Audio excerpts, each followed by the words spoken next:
What would you risk to cross a wall that divides your world in half? During the Cold War, Berlin was not just a city. It was a wound in the heart of Europe. Secrets leaked through tunnels and blood froze on concrete. Spies vanished between shadows of loyalty and fear. Tonight we uncover 12 Berlin defection thrillers based on true operations where truth and betrayal walked the same narrow line. Number 12. The Spy Who Came In From the Cold, 1965. John le Carré's The Spy Who Came In From the Cold shattered the illusion of glamorous espionage. It was not about gadgets or car chases, it was about moral rot and human exhaustion. Richard Burton played Alec Leamas, a disillusioned British spy sent on a suicidal mission to East Germany. What follows is not heroism, but slow disintegration as Leamas realizes he has been betrayed by his own side. The story echoed real Cold War cases like Kim Philby's defection and double-crossing scandals within British intelligence. When the film was released, it caused unease among Western agencies. Some critics accused it of spreading defeatism during a time when propaganda still mattered. British censors debated cutting dialogue that too clearly mirrored real intelligence practices. Shot in bleak black and white, it stripped Berlin of glamour, leaving only walls and wire. Burton's tired eyes became a symbol of the dying spy age. Behind the scenes, the crew filmed in icy conditions near actual border zones, heightening the film's suffocating authenticity. Its legacy is monumental. Critics call it the truest spy film ever made. There are no winners here, only victims of their own nations. It taught audiences that espionage was not about saving the world, but surviving it. Number 11. Funeral in Berlin, 1966. After the Ipcress file made Harry Palmer a reluctant hero, Funeral in Berlin dropped him straight into the gray fog of divided Germany. Michael Caine's dry humor and unshakable cool met their match in the city, where nothing was as it seemed. He was sent to organize the defection of a Soviet colonel, but soon discovered that every side was lying and every plan was a trap. The film shot on location around the real checkpoint Charlie. Just months before filming, several citizens had been shot trying to escape to the west. The production team often worked under military watch. Local extras were warned to stay clear of the border fence. This danger gave the movie its authentic tension. The British government reportedly disliked how it portrayed espionage as morally bankrupt. Certain dialogue about the CIA and KGB was altered to avoid diplomatic friction. Yet that cynicism became its power. The movie showed the real face of the Cold War, smoke-gray and weary. Critics praised its style and intelligence. Its Berlin was not glamorous but decayed and paranoid. Caine's Palmer felt like the last sane man in a world built on lies. Over time, Funeral in Berlin earned cult respect as one of the most grounded portrayals of spy life ever filmed. Number 10. The Defector, 1966. Montgomery Clift's The Defector was his final film and his most haunting. He played Professor James Bauer, a quiet scientist blackmailed into crossing into East Germany to retrieve stolen data. What looked like a spy thriller became a psychological study of fear and fatigue. The movie's tension came from reality. Real Cold War scientist exchanges inspired its story. Filmed in Munich and along the actual Berlin Wall, the atmosphere was chilling. Civilians who had lived through the wall's construction stood silently as extras, some crying during scenes of attempted escape. Clift's fragile health mirrored his character's collapse. Crew members recalled his trembling hands and hollow stare. Yet his performance carried raw truth. American distributors feared controversy. They delayed the release after NATO advisors criticized its portrayal of Western manipulation. Public reception was subdued. It lacked the action audiences expected, but gained quiet respect among critics who saw it as the end of an era. Cliff died months after completion. For many, the Defector became his cinematic obituary, a man caught between two worlds unable to trust either. Decades later, film historians call it one of the most human Cold War stories ever made. It showed that in espionage, truth is never free, and survival is never clean. Number 9. The Quiller Memorandum, 1966. At first glance, the Quiller Memorandum looked like another stylish British spy film. Yet, beneath its polished surface hid a disturbing truth about post-war Berlin. George Siegel played Quiller, an American agent sent to infiltrate a secret neo-Nazi organization operating in the city's ruins. What seemed like fiction was rooted in terrifying reality. Western intelligence agencies were still quietly hunting remnants of Nazi cells that had gone underground after the war. Shot on location in West Berlin, the film captured a city still haunted by its divided past. Abandoned buildings and empty lots gave the production an eerie realism. Locals remembered wartime bombings. Their trauma lingered in the background of every frame. The filmmakers drew direct inspiration from classified reports about Nazi sympathizers who had escaped Allied justice and were using the chaos of Cold War politics to rebuild influence. The movie's tone was different from the flashy espionage of the time. It was slow, cerebral, and unnervingly quiet. Critics in 1966 were divided. Some praised its intelligence, others found it too bleak. British and American distributors argued over edits that referenced real intelligence methods used by NATO agents. Behind the scenes, tension ran high. Director Michael Anderson insisted on filming near the real border zones even after authorities warned of surveillance from the east. Rumors spread that actual spies monitored production. Whether true or not, that fear gave the film an undeniable authenticity. Today, the Quiller Memorandum is recognized as a thinking person's spy thriller. It was less about gunfire and more about psychological chess. It dared to suggest that even after Hitler fell, the ghosts of ideology still prowled the shadows of Berlin, waiting to return when the world looked away. Number 8. The Man Between, 1953. Before the wall even existed, Carol Reed predicted its moral collapse with The Man Between. Made a decade before The Third Man, it explored divided loyalties in a Berlin already fractured by occupation. James Mason played Ivo Kern, a weary smuggler caught between Western intrigue and Eastern manipulation. When he tries to help a British woman cross the border, everything unravels in betrayal and death. The film's production took place in the early 50s when Berlin's ruins were still fresh scars. Streets were half rubble, half ghosts. The crew filmed real checkpoints using actual German civilians as extras. Many of them had been displaced families separated by military zones. Their haunted faces became part of the movie's emotional realism. Western censors were uncomfortable with how Reed portrayed Allied soldiers as morally ambiguous. The film's British release faced cuts for implying that Western intelligence used civilians as pawns. Audiences were shaken not because of fantasy, but because it felt too believable. Critics compared its tone to despair rather than heroism. Behind the camera, Reed faced near-constant surveillance by local authorities suspicious of his movements. Some footage was confiscated after East German police claimed the crew had crossed restricted areas during night shoots. Those reels were never recovered, adding to the film's aura of mystery. Decades later, film historians regard The Man Between as the blueprint for all Berlin defection thrillers that followed. It predicted the emotional tone of the Cold War long before walls were built. Its message was prophetic. When ideologies divide humanity, the line between hero and traitor becomes invisible. Number 7. The Mackintosh Man, 1973. John Huston's The Mackintosh Man came during the last great wave of Cold War paranoia. Starring Paul Newman, it followed a British agent framed as a criminal to infiltrate a Soviet escape network.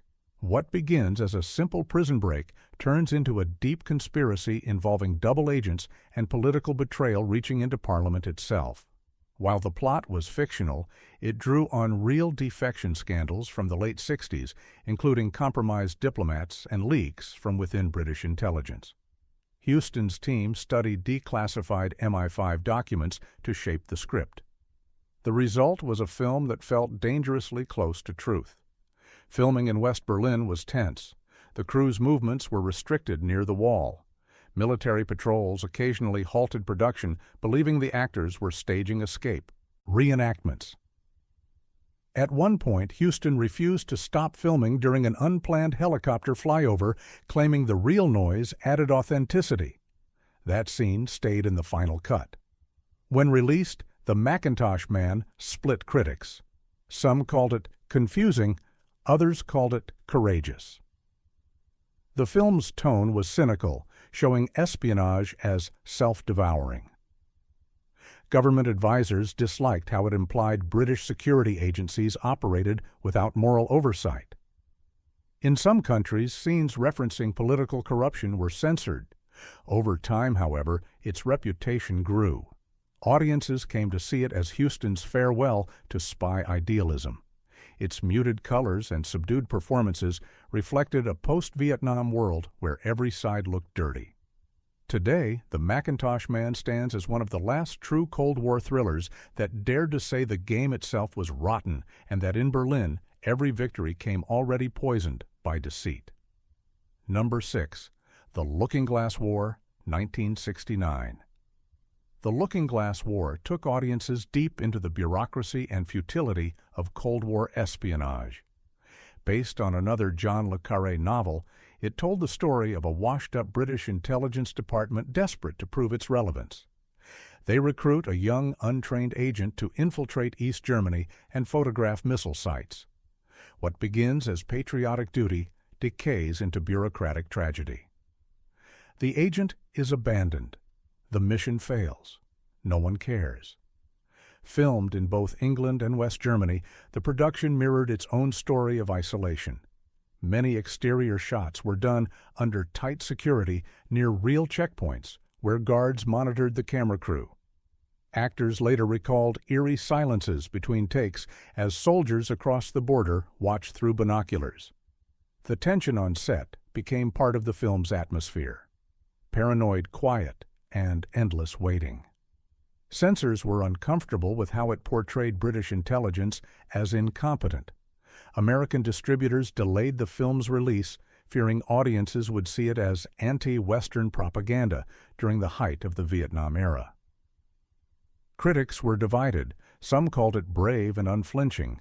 Others dismissed it as too bleak. Director Frank Pearson refused to glamorize the story. He filmed gray skies and empty streets where loyalty meant nothing. The final scene, an agent dying alone in snow while bureaucrats sip tea, summed up everything wrong with the Cold War's moral vanity. Over decades, the Looking-Glass War grew in stature. Modern audiences see it as prophetic. It exposed espionage not as courage, but as paperwork drenched in blood. In Berlin and beyond it, reminded the world that some walls are built not from stone, but from indifference. Number 5. The Odessa File, 1974. The Odessa File merged Cold War intrigue with real historical ghosts. John Voight played a German journalist who discovers that Nazi war criminals have formed a secret network known as Odessa to protect and relocate themselves. The film's shocking twist was that such networks truly existed. Western intelligence services had documented their survival, though few dared to speak of it publicly. Filmed in Hamburg and Berlin, the movie unfolded against the gray backdrop of a divided nation still struggling with guilt. The story's mix of thriller pacing and historical accusation made it both gripping and controversial. German authorities initially resisted filming permits, fearing public outrage at the exposure of unpunished Nazi crimes. Protests erupted near filming sites demanding justice for real victims. Director Ronald Neame walked a fine line between fact and fiction. Some scenes were inspired directly by declassified Nazi escape operations through the Baltic states. At one point, the crew received anonymous threats warning them to stop production, whether from extremists or former officers, no one ever confirmed. When the Odessa File premiered, it was met with shock and fascination. Critics admired its moral conviction, though government officials denounced its suggestion of Western complicity.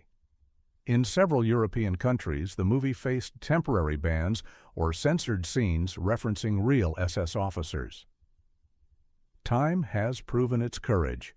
The Odessa File stands as one of the few thrillers that forced Germany to confront its unhealed wounds. Beneath its suspense, it asked a chilling question. Can a nation ever truly defect from its own past, or does history always follow? Number 4. The Spy Who Loved Me, 1977. While remembered as one of the grandest James Bond films, The Spy Who Loved Me hid beneath its glamour the real pulse of the Berlin defection age. Though its plot unfolded across the globe, the central alliance between Bond and a Soviet agent echoed actual back-channel collaborations during the détente years when Western and Eastern spies quietly worked together to prevent nuclear catastrophe. Filmed during a fragile peace between NATO and the USSR, the movie's subtext spoke to a truth intelligence communities already knew. Sometimes enemies shared secrets to avoid mutual destruction. The production team drew loosely from reports of British and Soviet operatives exchanging coded messages through divided Berlin. Behind the glitter, the production was chaotic. Political tensions forced the studio to abandon plans to shoot near the wall. Cold War paranoia ran so deep that permission to film certain European military bases was revoked mid-shoot. Roger Moore later described the film as an entertainment built on real fear. Critics praised its spectacle, but few noticed the political undertone. It depicted spies weary of ideology, willing to cooperate for survival. The Soviet heroine Anya Amasova symbolized the fleeting trust that flickered across Berlin's concrete frontier. Though not banned, the film stirred quiet disapproval from both sides of the Iron Curtain for suggesting East and West could share loyalty. Decades later, historians noted how its fantasy mirrored reality, spies who defected not for greed or ideology, but exhaustion. The Spy Who Loved Me proved that even in the loudest blockbusters, truth whispered beneath the surface. It showed that sometimes the grandest fictions carry the faint echo of real operations known only to those who survived them. Number 3. The Third Man, 1949. Few films captured the haunted morality of post-war Europe like The Third Man. Though made before the Berlin Wall existed, its story foretold everything that would come: betrayal, survival, and the slow corrosion of conscience in a divided world. Joseph Cotten played Holly Martins, an American writer, searching for his missing friend Harry Lime, played by Orson Welles in The Ruins of Vienna. But Vienna was Berlin in spirit, broken into sectors ruled by suspicion. The plot was inspired by real black market operations run by former Allied officers. The script drew heavily on intelligence gossip shared by British soldiers who had lived in occupied Germany. When the movie premiered, some critics recognized veiled references to actual smuggling scandals involving penicillin thefts from military hospitals. Filming took place in real bombed-out streets. Rats scurried through the rubble. Civilians still living in ruins watched from windows. Reed's crew captured genuine desperation, not staged artifice. The haunting zither theme turned decay into poetry. Censors hesitated over scenes suggesting Allied corruption, but Reed refused cuts. The film's moral ambiguity, where good men profit from evil, became a template for every defection story that followed. It asked audiences to confront the uncomfortable idea that victory could look as dirty as defeat. Though set in Vienna, The Third Man remained spiritually tied to Berlin because it captured the soul of post-war Europe itself, a continent where loyalty was measured not by ideals but by what one could bear to forget. Even today, the Ferris wheel scene echoes like a confession from the Cold War's first guilty conscience. Number 2. Torn Curtain, 1966. Alfred Hitchcock's Torn Curtain was born from a real defection crisis inside NATO. The story followed an American physicist, played by Paul Newman, who pretends to defect to East Germany so he can steal missile secrets. What audiences did not know was that Hitchcock based the premise on declassified fragments of genuine operations where scientists crossed the border under false flags. Production was intense. Hitchcock clashed constantly with studio executives and his leading stars. Berlin was off-limits for security reasons, so he recreated the city's shadowed streets on vast soundstages. Even then, German officials expressed concern that the film would inflame tensions by depicting East German citizens as collaborators. The film's most famous sequence, a slow, brutal fight between Newman's character and an enemy agent, shocked viewers. Hitchcock insisted it show how hard it truly was to kill a man. No glamour, no clean deaths, only desperation. Censors in several European countries trimmed the scene, claiming it was too realistic. When released, critics were divided. Some called it confused, others saw it as Hitchcock's hidden masterpiece. Decades later, historians recognized its quiet authenticity. It portrayed espionage not as adventure, but as endurance. Behind the scenes, the film was haunted by rumors that Western intelligence quietly monitored its production. Whether true or not, Torn Curtain embodied the paranoia of the time. Every phone call, every whisper, every line of dialogue felt observed. It was less a thriller and more a mirror held up to the Cold War itself, distorted, trembling, but painfully real. Number 1. The Lives of Others, 2006. Decades after the wall fell, The Lives of Others returned to the soul of East Berlin with devastating honesty. Set in 1984, it followed a Stasi officer who spies on a playwright and his lover. But as he listens, he begins to rediscover his own lost humanity. The story, though fictional, drew from hundreds of real surveillance files discovered after reunification. Director Florian Henkel von Donnersmarck spent years studying Stasi records to build his script. Many lines of dialogue were taken word for word from interrogation transcripts. Former agents who consulted on the production described the accuracy as unbearable. Some walked out during early screenings unable to face their pasts. Filming in authentic East German apartments and interrogation rooms added to its realism. The gray walls, the cold lighting, the silence, all were true to the environment of state control. When it premiered, it stunned audiences across Europe. Germany's own government praised its courage, while former officials denounced it for reopening old wounds.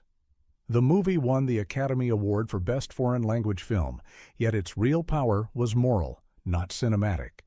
It showed that even within a surveillance machine, one conscience could still resist. Unlike the old Cold War thrillers, The Lives of Others offered redemption. It closed the circle that began with the spy who came in from the cold, from betrayal to empathy, from secrecy to confession. It reminded the world that every wall eventually collapses, but the echo of listening never fades. Berlin was the city where truth had to wear disguises and loyalty could kill.